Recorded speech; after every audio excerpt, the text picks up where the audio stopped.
গা শিউরে ওঠার মতো ঘটনা। মা তার শিশুকে বারান্দায় বসে দুধ খাওয়াচ্ছিলেন, তখন শিশুটা একটু ছটফট করে ওঠে আর সাথে সাথে মায়ের হাত থেকে শিশুটা 4তলা ভবনের উপর থেকে পড়ে যায় এবং পড়ে গিয়ে একদম নিচে আঁচড়ে না পড়ে 2তলা কার্নিশের উপরে বেঁধে যায়। এই যে দেখতে পাচ্ছেন, এই ভিডিওটা সোশ্যাল মিডিয়াতে প্রচুর পরিমাণে ভাইরাল হয়ে গিয়েছে। এই যে দেখুন।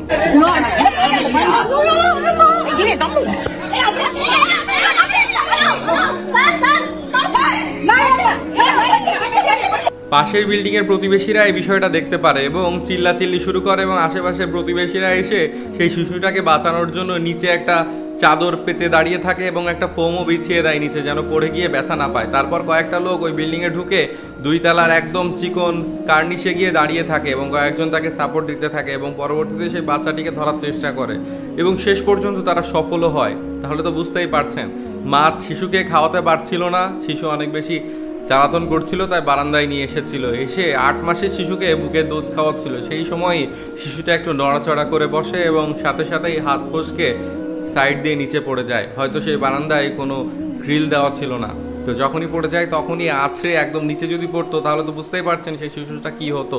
এতক্ষণে দুনিয়া ছেড়ে চলে যেত। আল্লাহর কি রহমত! সত্যিই শিশুদেরকে আল্লাহ এভাবেই রক্ষা করেন। এই জন্যই বলা যায় যে শিশুদের তেমন কিছু হয় না কেন। এই যে দেখতে পাচ্ছেন, একদম 2তলার কার্নিশের উপরে ওইখানে যে একটা টিন রয়েছে, ওই টিনের উপরে আছড়ে পড়ে এবং আছড়ে পড়ার পর ওখানেই বেঁধে থাকে ওই অবস্থায়। লোকজন সেটা দেখতে পেয়ে অনেক বেশি কষ্ট করে নিজেরাই সেই বাচ্চাকে উদ্ধার করে। সুবহানাল্লাহ।